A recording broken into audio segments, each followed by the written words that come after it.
पीयूष शर्मा जी। राधे राधे महाराज। राधे राधे महाराज जी। महाराज जी, मैं अपने माता पिता का अकेला पुत्र हूँ और उनकी निरंतर सेवा करना चाहता हूँ। साथ ही साथ मुझे गुरु और संतों की रहनी तथा उनका प्रेम और दुलार भी चाहिए। महाराज जी, ऐसे में दोनों में कैसे? क्यों नहीं हो सकता? घर गृहस्थी में रह करके अपने माता पिता की सेवा करते हुए सच्चे आचरण से चलो।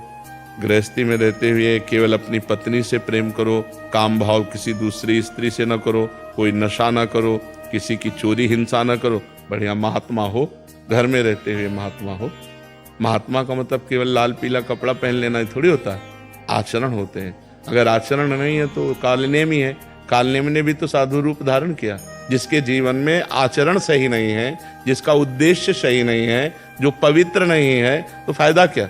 पैंट शर्ट में रहता है लेकिन अपनी पत्नी से केवल अनुराग रखता है, समस्त जगत की स्त्रियों के प्रति काम भाव नहीं, अपनी कमाई पर विश्वास रखता है, वो किसी दूसरे के धन को नहीं छूता, नाम जप करता है, परिवार की सेवा करता है, वो महात्मा ही है।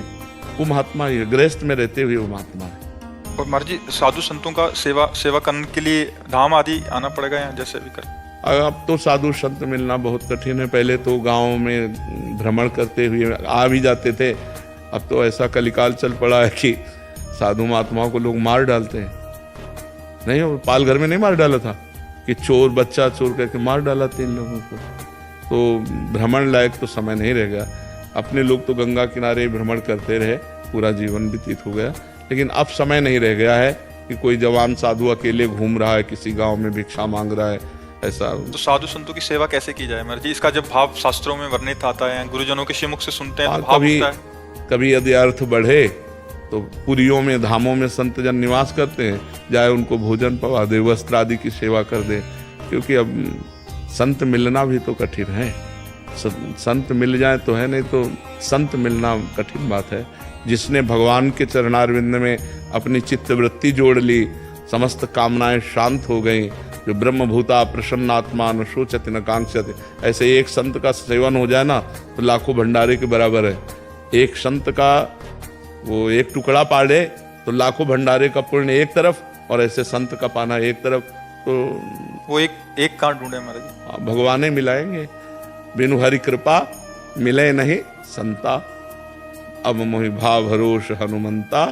बिनु हरि कृपा मिले नहीं संता, जो प्रभु मोहि अनुग्रह कीन्हा, तो तुम्हारी दरस ठहरी। जब भगवान कृपा करेंगे तो संत मिल जाएंगे। संत सेवा का फल है सीधा भगवत प्राप्ति। इसलिए देवर्षि नारद जी ने अपने सूत्रों में लिखा है, महत्संगस्तु दुर्लभो, महापुरुषों का संग मिलना दुर्लभ।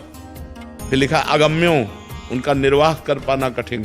अगर निर्वाह कर ले गए अमोघस्य, निश्चित भगवत प्राप्ति हो जाएगी। संत मिलन का मतलब होता है जन्म आखिरी हमारा, क्योंकि अब संत मिल गए, अब उनका दर्शन, उनका संभाषण, उनके उपदेश, वो हमारे मायामल का नाश करके भगवान की प्राप्ति करा जी। आपने कहा कि उनका निर्वाह कर पाना कठिन महाराज जी, इसका निर्वाह कर पाना मतलब उनकी आज्ञा पे चल पाना कठिन है।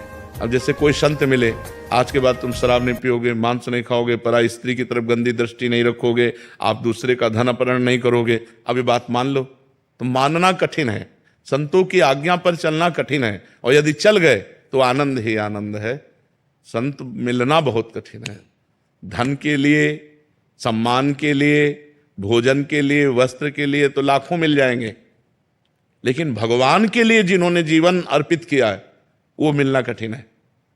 रुपए के लिए वेश धारण कर लेना, अब तो बहुत समस्याएं हैं कि संत को मिलना और पहचानना बड़ा कठिन है। जो धर्म विरुद्ध आचरण करे, जो धन की आकांक्षा रखे, जो शरीर मान की आकांक्षा रखे, वो संत है, सवाल नहीं उठता। संत तो बहुत अलग चीज होते हैं, पर भगवान की कृपा से संतों का मिलन होता है। सबसे सरल पहचान संतों की है, जिनके पास बैठने से दुर्वासना का नाश होने लगे, जिनके दर्शन से हृदय में शांति मिलने लगे, और जिनके पास बैठने से हमारे हृदय में भगवान से प्यार उत्पन्न होने लगे। ये बाहरी लक्षण संतों का है। और तो शास्त्रीय लक्षण तो बड़े दिव्य दिव्य है। निर्माण मोहाजित संग दोषा, अध्यात्म नित्या विनिवृत्त कामा, द्वंद्व विमुक्ता सुख दुख संगय। संत कभी ऐसे मांगते हैं? कभी नहीं। मर जाएगा लेकिन ऐसे नहीं करेगा। रुपए के लिए, रोटी के लिए आज्ञा है।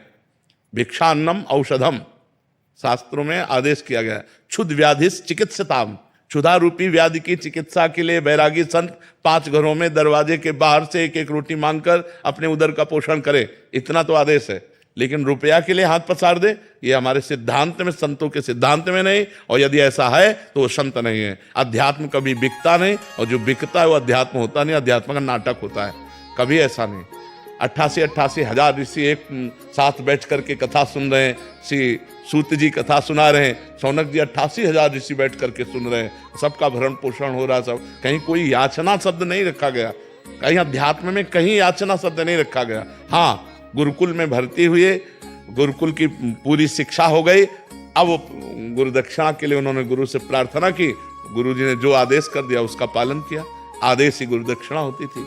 पकाया ऐसा कभी, ये कभी नहीं सुन, संत कभी ऐसे नहीं।